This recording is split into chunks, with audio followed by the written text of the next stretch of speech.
our next speaker. I met and saw Gabriel kind of first time at, well, looking back at our last in-person summit in March at the ICS Summit in Orlando. And after seeing him present, just a great presenter, great communicator, and kind of you just have that feel of practitioner and things that they've dealt with, they've worked on, they've really kind of shaped programs. And I immediately asked him to join us at all future summits in some way, whatever way he was willing to contribute. So we are lucky to have him here again today. I'm not seeing Gabriel there we go.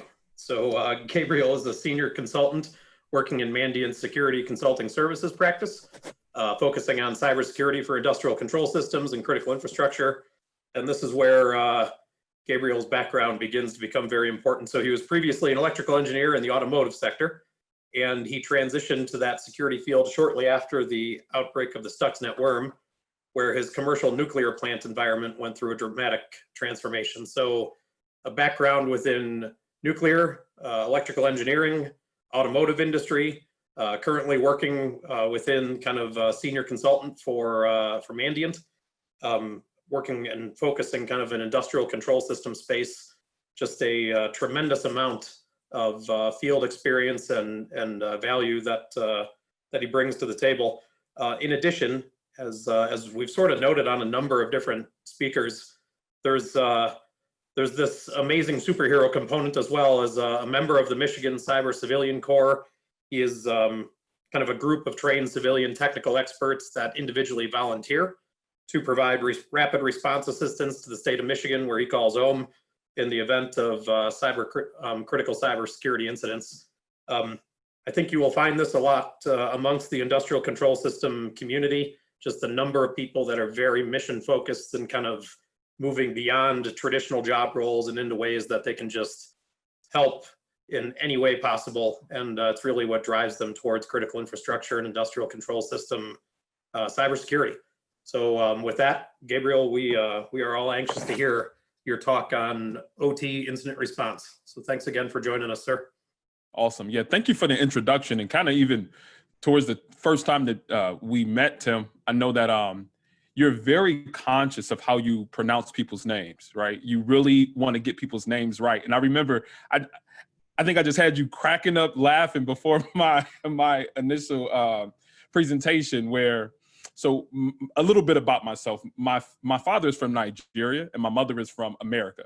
But my parents divorced early in life, and I grew up with more of an American type of background, definitely from Detroit. And but I have a Nigerian last name. So Tim was really, he really wanted to emphasize pronouncing my last name. I said, listen, don't worry about it because I'm probably pronouncing it wrong myself. And he just was falling over laughing as we were doing right before the presentation. So definitely, I really appreciate that, Tim. So I'll go and start off with the presentation. Yeah. So we're doing OT incident response and pretty much really revolving around the question of, are you prepared to respond? Really, we'll start off with a who am I?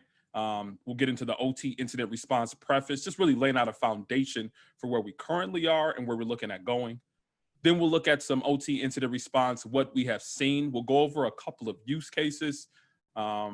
One is Triton. I know we've heard a lot of Triton, but I think that Triton through the lens of OT incident response or things that could have assisted in that OT incident response is the area that we're going to focus in on. I'm not going to go over all the Triton details that we've been hearing over the years, because it seemed like Triton has been like OT cybersecurity's response to the IT, the traditional IT field is saying, we get incidents too, right? Stuxnet already happened, but we have Triton. So you know, I don't want to go so in depth to Triton, but we also want to look at something more recent, an incident that we responded to earlier this year, and we'll finish it out with questions.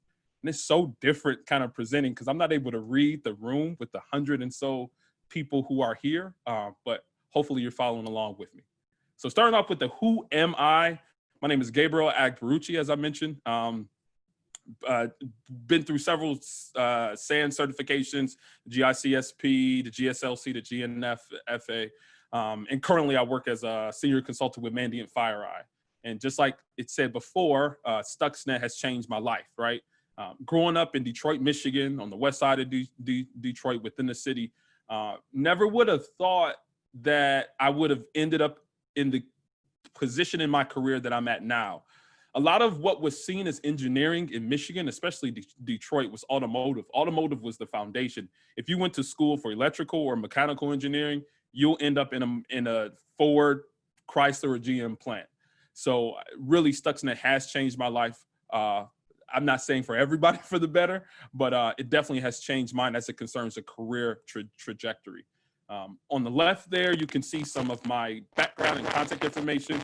I'm decently active on Twitter.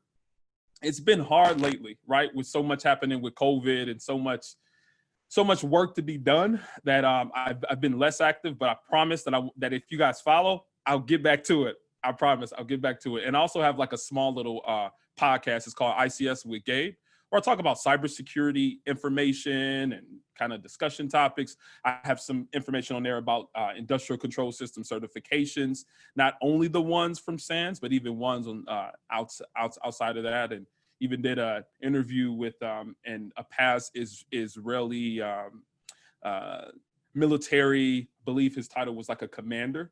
So kind of pretty much like a CISO.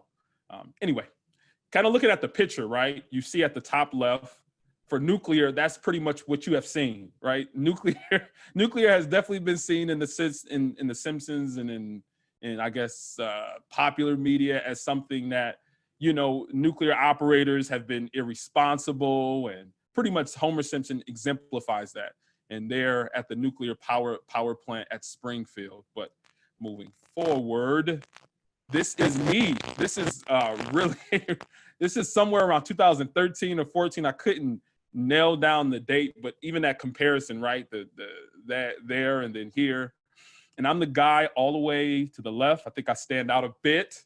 And there we were hosting some individuals from the Fukushima plant, because not too long before that was the nuclear accident over in Japan. And there we are in the replicated control room, the nuclear control room at my plant, the Fermi 2 nuclear plant, not too far outside of Detroit. And on the left, you can see that was a view right outside of my desk. I always love that view. And there's a cooling tower, and I think that big door is where fuel was being moved and packaged. But anyway, it's a little bit of my background, and kind of nuclear has been my life for sure. So let's start off with a quick OT incident response preface. I want to kind of lay the foundation for what we're going to be discussing today. Start off with these three assumptions, right? One is that ICS is becoming more and not less connected. I think we've seen that in the previous presentation, right? The increase and the push of remote access into those level, I wouldn't say level 0, but definitely those level 2, and even possibly at times those level 1 from the Purdue model systems. Asset and system vulnerabilities will exist indefinitely. And I think that as this connectivity is increasing, we're seeing our adversaries and our threats becoming more and more knowledgeable of our ICS and OT systems. And as a result, right, when those threat actors have more knowledge, they create more vulnerabilities for our particular industry and our environments. And number 3, defensive measures eventually fail, right? As the adversaries are understanding more and more, developing more and more vulnerabilities, that the failures to our systems and failures to our defenses are also going to increase. And pretty much the conclusion that security breaches are inevitable. And I think that a lot of times we can look at the picture to the right and think, wow, that's so cool, right? IIoT, everybody's connected. But being connected without taking into consideration the security vulnerabilities, the attack vectors, the breaches or the holes in the security posture of organizations is something that can leave organizations in a more vulnerable state to those threat actors. So the picture on the right is one that looks pretty and looks nice and looks cool and futuristic, but it's not something that should be done ignorantly. It should be something that is done with cybersecurity in mind. So go to the next slide. But I think that even, and other presenters have pointed this out, the whole idea that, oops, whoa, is that me? Okay. Okay. I think something is happening. Okay, I think I'm back and good. I think that some of the presenters have pointed out the whole idea that not only the incidents from cybersecurity threat actors have been things that have been a concern to the industry, but also some of those unintentioned operators, those unintentioned process engineers, those individuals doing like ladder logic. So from some of the case studies, there's a case study from a utility organization that pointed out some of the non-security I guess, issues within the operational environment. One of those cases like misconfigurations. I've seen that, right, on plant floors. I know in one case, we were working with a customer who had previously had an application server within the control system environment. A lot of different PLCs and controllers were communicating to it to get information back and forth.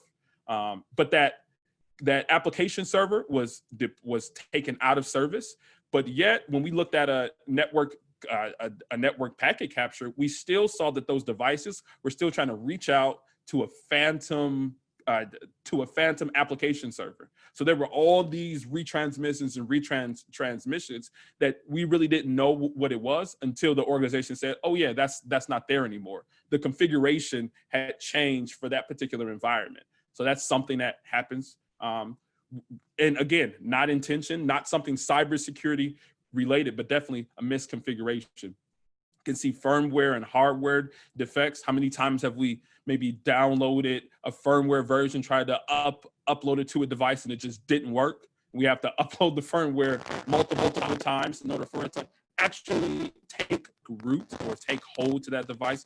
That can happen at times. Unexpected IPs on the network. Yeah, your phantom IT in some environments where people want functionality, a lot of functionality over security. So they might unintentionally connect different devices within a network. Unexpected SCADA protocols and incorrect SCADA function code usage. You might get that junior engineer who wants to test out their control logic chops by doing a different configuration for their ladder logic for the control system, and it might throw out some incorrect function codes, which might cause a delay in functionality or delay on the production floor. So, these are some things that even go beyond that of cybersecurity threats. And even some additional issues, and I think these are the biggest ones that we've seen, especially from an organizational perspective, is that there are disjointed organizations that treat OT as the stepchild, right? It's as if the corporate IT environment treats OT as a completely separate entity where they really don't have any influence in great security for the organization. And even sticking with kind of the family perspective, OT can also be guilty of something too, right? They can be guilty of treating IT like the spoiled little brother who messes up all of their stuff.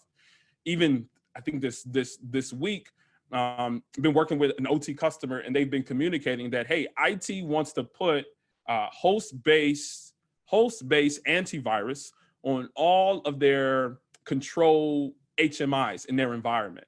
And the thing that when it was piloted before, it actually caused issues with bricking some of the control system HMIs, and it caused a lack of visibility into those environments because IT wanted to move faster than OT. So a lot of times OT says, "Don't touch anything in my environment," and that's also not a good thing. So the stepchild as OT or the spoiled little brother that OT treats IT as isn't good either.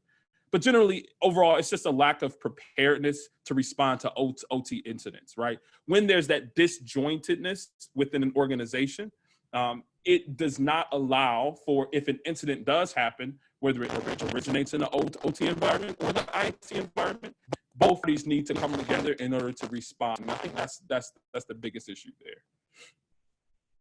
So some important questions that we at times can see, starting with the first one, is that once, and this is a question for organizations to answer, for your organizations, those individuals who are listening. Once something out of the ordinary is found, does your team know what to do? Right? You find something erroneous in the environment. Is this something that you do to say, hey, this is a cybersecurity problem? Or what are some indicators, and what are your processes and procedures within your organization in order to make that declaration? If an actual attack were to take place, have you planned what steps would be taken? Right? There's definitely a difference between an incident and an event, but anytime that something happens, it doesn't necessarily mean that it's an incident, right? You don't automatically assemble the Avengers of the cybersecurity incident response team. Do you have processes in place in order to escalate that process if necessary? And the last one isn't necessarily a question, but with most things in life, pre-planning and forethought can dramatically aid in the time of crisis. So definitely, the major recommendation is to capture the question responses and the ideas of what do I do when an incident happens into an incident response plan, and one that specifically addresses not only the IT environment, because a lot of that is very mature, but also within the ICS and OT environment. So what have we seen? What have we seen? These are a couple of incidents that we know of, right? That are very common and popular within our environment. So starting with the Triton, we know that the malware was Windows executables, but we know that some of the protocols that were utilized in this incident was HTTP, right? We saw RDP for that remote access, SMB, very common. SSH is another one for that encrypted access into an OT environment. But even that of tools were very common tools, right? Mimikatz, right? Going ahead and stealing credentials. Nmap for going ahead and mapping. You have your raw.exe, your netexec, you have your Windows 6 internals. But then some others were, right? There was some interpreter, right? That was there. So Metasploit, you have some interpreter in that situation. You also have a compromise of VPNs and RDP access and dual home systems into OT environment, which pretty much resulted in some data theft. But even it's very similar for Indestroyer and Fin6, right? Very common protocols here that we see not only in, and I think that this is the point that I really want us to pull out, is that the methods, the tools, the indicators of compromise are not very much so different than that we see within the IT environment, right? There's some type of remote access. There is some mapping that takes place. There is possibly some dropping of payloads. That payload creates some type of command and control communication within the environment, and then pretty much off to the races. Also with the password stealing. So with Triton, Indestroyer, Fin6, we see a lot of the same stuff happening. And I think that really begs the question of, or begs the idea that IT and OT must be joint and united in their fight against OT incident responses, because a lot of the tactics, techniques, tools, methods align between both. And again, I was speaking about Triton, not going super duper in depth, but just a small overview here, because we're really trying to focus in on incident response through the lens of Triton. And here, so starting off to the left, there was an initial compromise of the IT environment, which eventually transitioned into an IT DMZ compromise, which provided the attacker with that remote access. Then it continued with the credential stealing, then recon to try to understand the environment. And then it moves over there to the right with the OT DMZ. We see that there was a compromise of the OT and DMZ, right? That fluffy, that fuzzy area between IT and OT.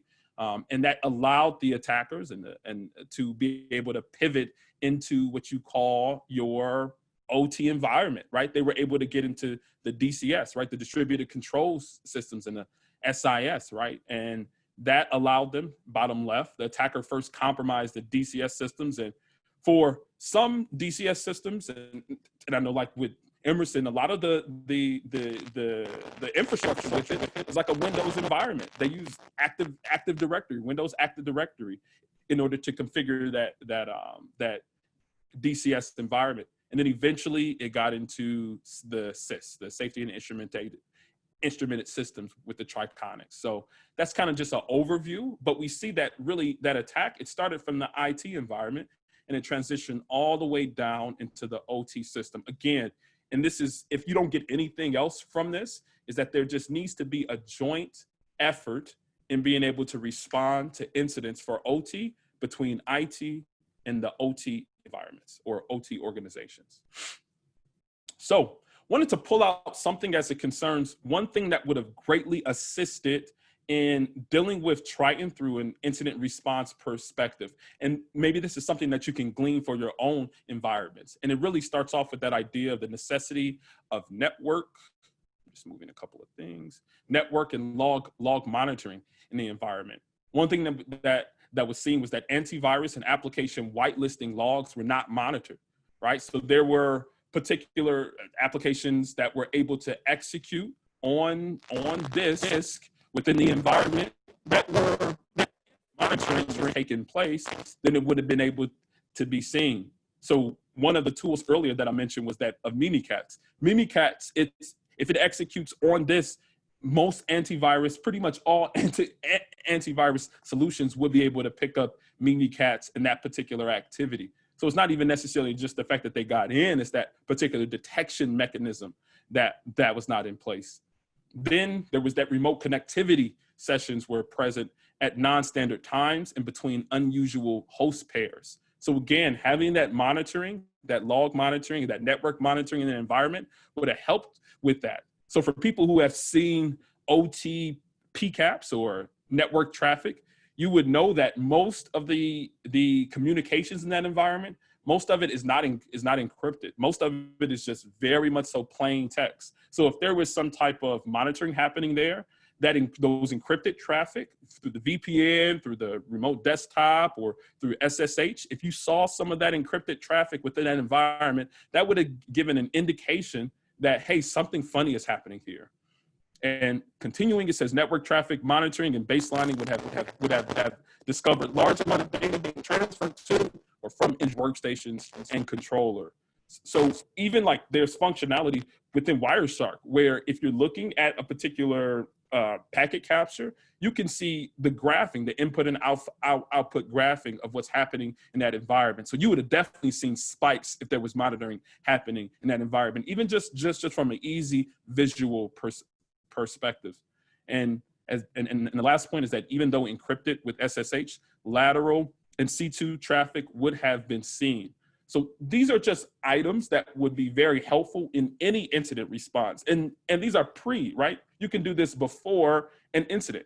These are things that are necessary to be implemented before an incident. So the necessity of this would have helped in Triton, and it can help you right now if you implement some of this within your environment.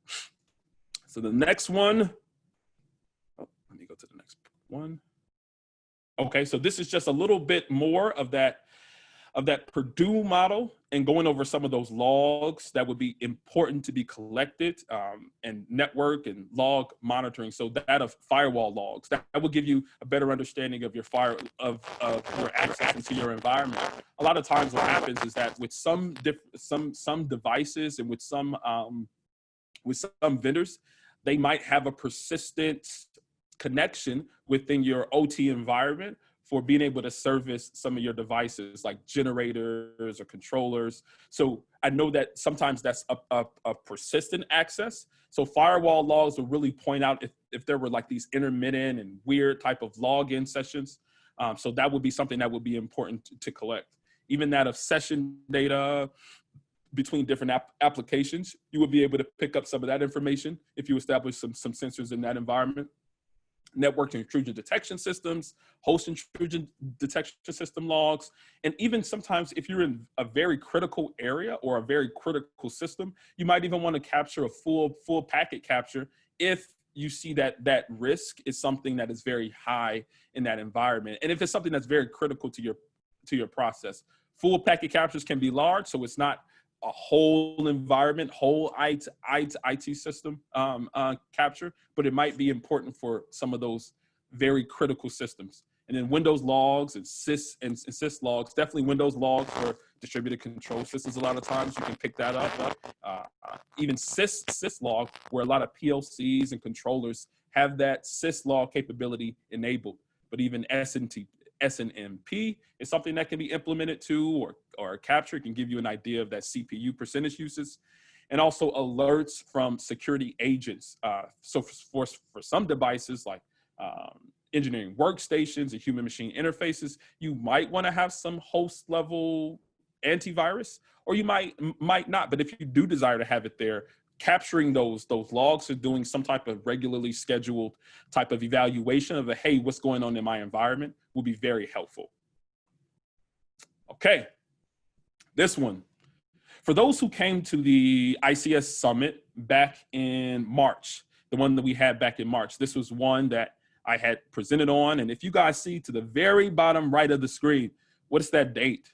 That is January 7th, 2020. So Triton happened years and years ago, but this one right here happened January of this year. And this is an incident that I responded to, our organization responded to, where a lot of activity is happening. Now, typically I would ask, hey, tell me some indicators, tell me what you're saying, but because of this environment, I can't do that. But this, just take a couple of seconds to evaluate what you're seeing. You're seeing some command prompts jumping up here, where it's you're seeing the FTP get. It looks like it's going after some file, some v.exe. Then you even see your task manager on the right. All these different processes running, the bits admin is running, but you also see later that down the task list that factory talk view, right? This is very OT centric.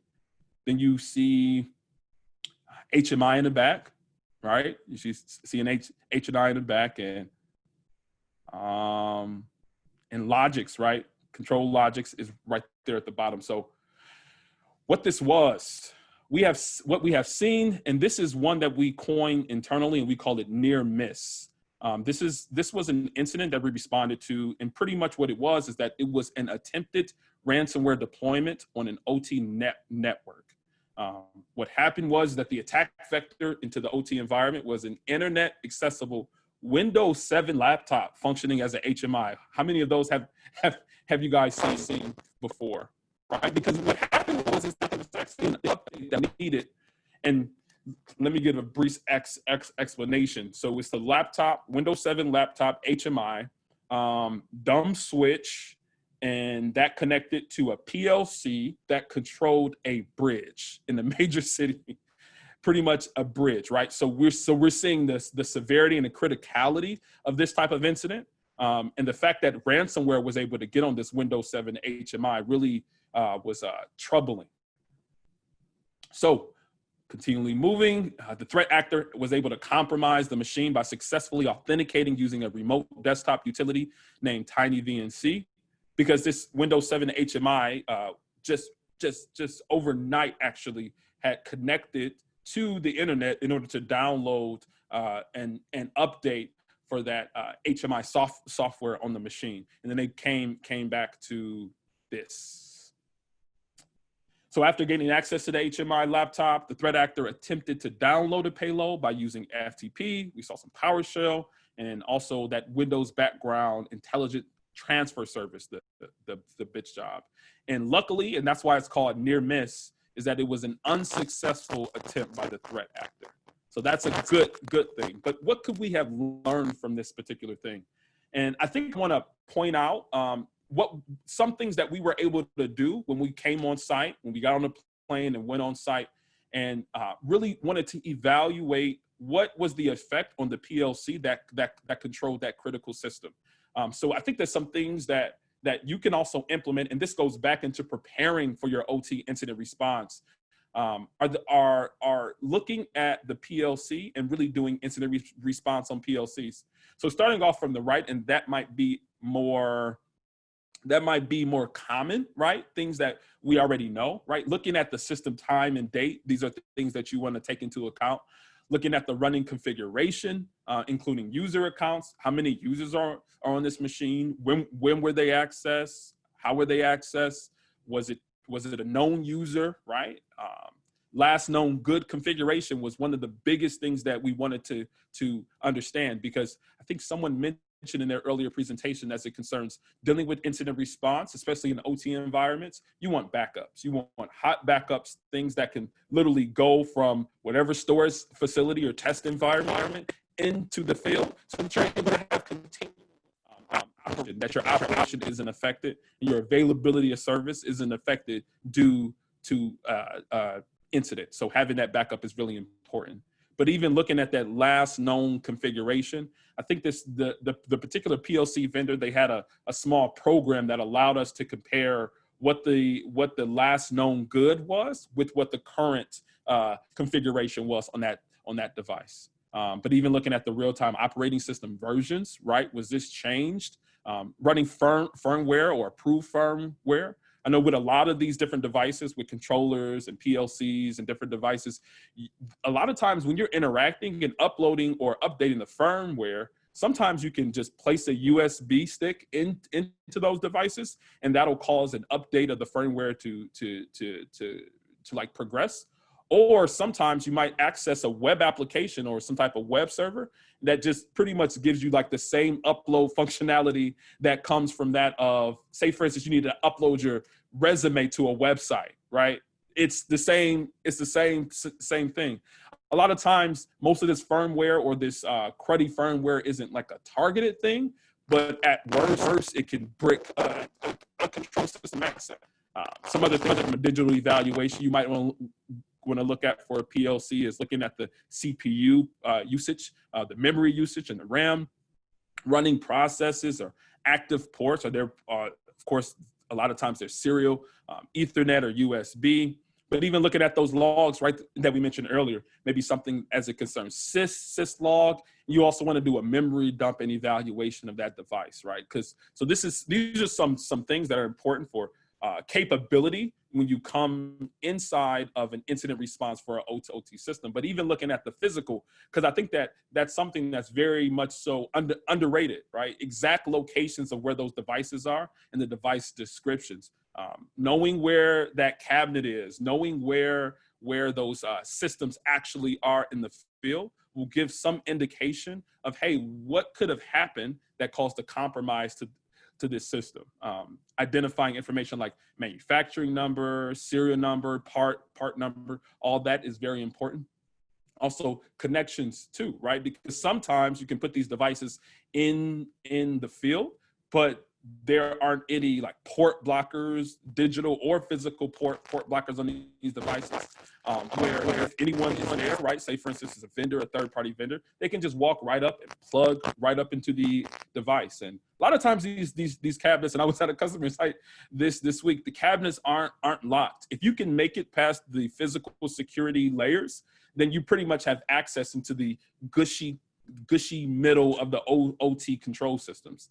And continuing, and I don't want to go too far over, but looking at that front and back panel to see if there was some tampering. Did it look like some type of forced entry, right? Because all this can give a better understanding of, hey, what is really happening from an incident response perspective for this PLC. So doing that digital and that physical evaluation is some skill set that you want to have, maybe internal to your organization, or making sure, like a vendor, right, that you're bringing in, having somebody on call, like a Dragos or a Mandiant. If we come in, we need to have this capability in order to perform this particular service, to understand really what are the effects of this incident in your control system environment. Go next. And these are some of the questions that you want to ask as you're doing some PLC incident response. Is that, what do the user and event logs reveal? We talked about that a little bit earlier. Do device configurations match the firmware?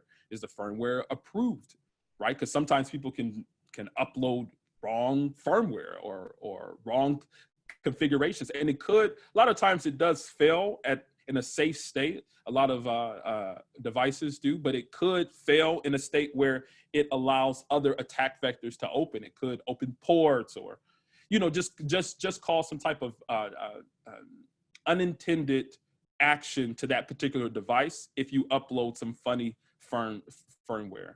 And again, like we mentioned, what is the last known good configuration for the compromised system? Is the configuration and logic correct for the industrial application? Are communications normal as compared with good known? And our external sources of evidence like firewall logs, and we talked about that, preferred over evidence.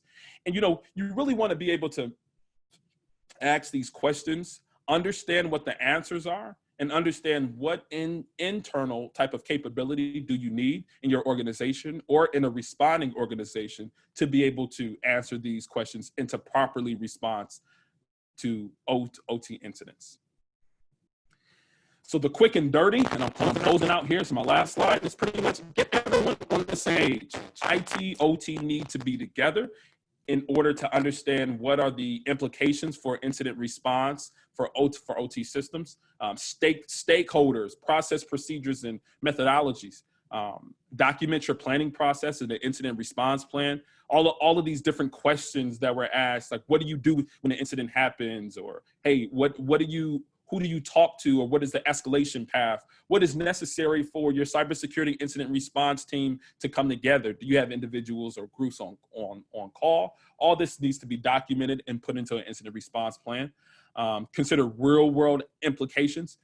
You want to get some type of OT cybersecurity intel. You want to understand what's happening within your environment, within your industry, because if it's happening to your neighbor organization, if it's happening to your competitors, it's very possible that it can happen to you also.